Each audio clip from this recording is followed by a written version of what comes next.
असा उत्तू शांत जापदे साडे अंदर लगदी जंग सानू चुप छपीता वेख के पे आखण लोक मलंग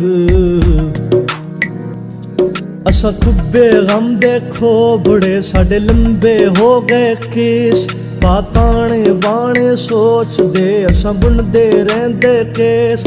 हुण छित्ती दौड़ी बुलिया साडी सूली टंगी जान तेनू वास्ता शाह अनैत दा ना तोड़ी साडा मान